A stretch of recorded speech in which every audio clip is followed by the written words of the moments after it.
चीज़ होती है selective memory, जब आप वही चीज़ याद रखते हैं जो आप याद रखना चाहते हैं, और एक चीज़ होती है सिलेक्टिव मेमोरी का वापस आना, यानी याददाश्त जो पहले ही जा चुकी है वो अपनी मर्जी से आती है और अपनी मर्जी से चली जाती है, जैसे कि मनीष जी के साथ हुआ। यानी कि ये रिश्ता क्या कहलाता है में कार्तिक के पापा। जी हाँ, जितनी स्पीड से इनकी याददाश्त वापस आई थी उतनी ही स्पीड से लौट गई ये खुशखबरी सुन के कि वो दादा बन गए हैं।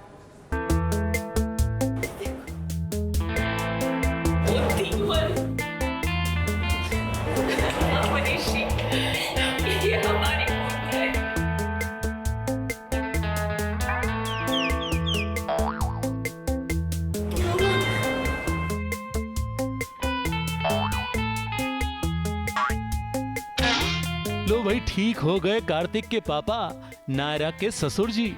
जी हाँ, मनीष जी अब बिल्कुल ठीक हो गए हैं, सबको पहचानने भी लगे हैं।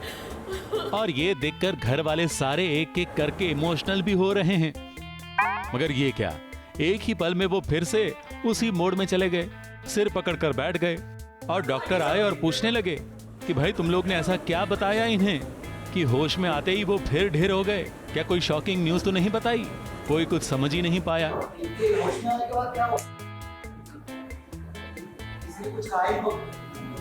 ऐसी न्यूज़ बताई हो शॉकिंग, या कोई ऐसी चीज जो हैंडल नहीं कर पाए। देखिए, आप लोग याद रखिए, कान खोल कर समझिए, जब तक इनको पूरी तरह से होश नहीं आ जाए, पूरी तरह से ठीक नहीं हो जाए, कोई भी न्यूज़ इनके लिए बहुत ही खतरनाक हो सकती है। क्योंकि बेहोश होने से पहले उन्हें नायरा और कार्तिक की बेटी के जन्म की खुशखबरी सुनाई गई थी। कोई शॉकिंग न्यूज तो उन्हें दिया ही नहीं था। वैसे कुछ देर पहले यहाँ घर वालों की चिंता बहुत बढ़ गई थी। नायरा और कार्तिक के कमरे में कृष्णा और मनीष जी खेल खेल रहे थे, तब कुछ ऐसा हुआ था जिसके कारण मनीष जी को पैनिक अटैक आया था। डॉक्टर ने आकर मनीष जी को इंजेक्शन दिया और कुछ ही देर में ठीक होने की बात करके वो चले गए। जाना जरूरी है, बट आप लोग चिंता मत करिए, मैं वापसी में एक चक्कर लगाता हुआ जाऊँ और मेरे ख्याल से तब तक इनको होश भी आ जाएगा।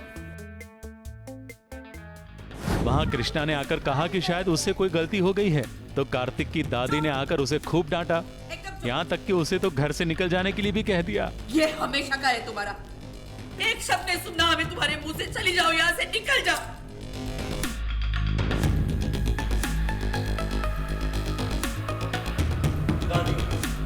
तो घर वाले सारे इसी मुद्दे पर चर्चा करने के लिए मनीष जी से दूर होकर बातें कर रहे थे। तभी छोटे भांजे ने अपने नाना जी को होश में आते हुए देखा और फैमिली वाले फिर दौड़े चले आए और मनीष जी को पूरी तरह ठीक जानकर खुशी के आंसू बहाने लगे। मगर मनीष जी तो फिर से सिर पकड़कर बैठ गए। अब ये ठीक हुए हैं या नहीं, ये शायद एक आध दिन में पता चल ही जाएगा। तब तक इन सबको कुछ और आंसुओं की गंगा जमुना बहानी पड़ेगी।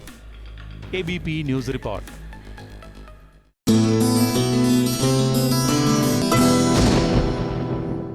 ये है एबीपी न्यूज, आपको रखे आगे।